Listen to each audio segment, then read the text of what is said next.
Duterte giving the go signal for limited face-to-face classes next year. How are schools preparing for different kind of learning amid this pandemic? Let's find out from Joel Santos, co-founder of Thames International School. Joel, thank you so much for joining us. In your view, is it time for face-to-face learning as early as January 2021, or is it still too soon? Thank you, Rico, for inviting me today. There's really a guiding principle while we look at our situation within the pandemic, right? Realistically, there is no vaccine by January, so the lowest risk really is a virtual class, and then and as you have more face to face, like a partial class, that is it actually adds more risk all the way to a high risk once we have full classes. So while there's no vaccine, I think the risk of our students going back to school is higher. More than that, the current trending in the way the pandemic cases or COVID-19 cases are happening is not yet on a downtrend. So there has to be two things in January. One, a clear direction that the COVID-19 cases are going down. And number two is that there are indicators that it won't happen again.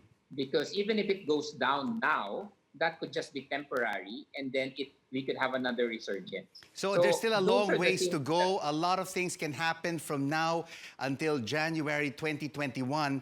But if we see the numbers coming down by early January of next year, there could be selective face-to-face classes, particularly for the private schools and international schools, because they have less students compared to the public schools. And the scheduling of classes could be on a staggered basis. My preference, right? My preference is for those who have connectivity to stay online, to stay on online learning. And then for those, because our first principle really is nobody should be left behind. So if you have connectivity, stay online, because that's the safest. Now, for those who actually who are having a hard time studying at home because they don't have connectivity and they're forced to go with printed modules and they really need a teacher, then we can actually have those students go to a partial face-to-face. But once you go partial face-to-face, you are really looking at other variables, right? Particularly for the private schools. Your cost will definitely go up if you go on a partial face-to-face, because now you're maintaining your virtual school plus your physical school at the same time. So that kind of adds to your whole cost. So that's a factor that a private school should also take into consideration. I mean, we all want to go back to school for the face-to-face environment, but there are really many factors that we need to take into consideration.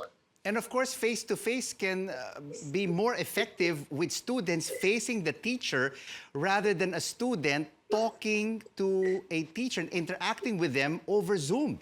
A lot of kids that I've spoken to have said they're over-Zoomed and they're zoomed out because they're in class almost from like 8 o'clock in the morning until 3 in the afternoon. Actually, it's all about designing. So, we've been doing online and blended learning for the past 2 years, since 2018. And we're not experts, but we just happen to have in Thames a 2-year head start. And so it's a matter of design. You really cannot have Zoom or live classes from 8 a.m. to 2 p.m. You're really going to get zoomed out, as they call it. That's why there's a need to design the program that there's self-paced and live classes, what we call asynchronous and synchronous.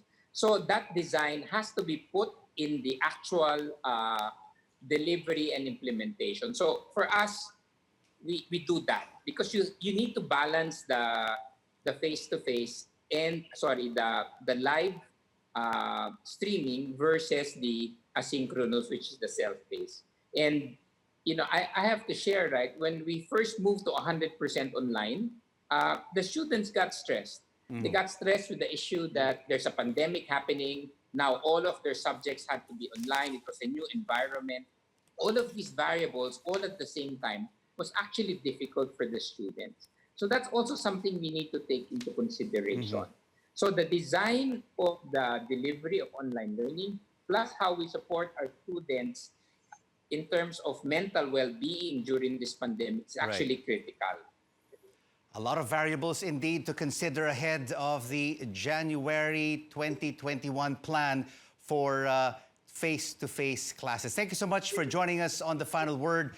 Joel Santos, co-founder of Thames International School.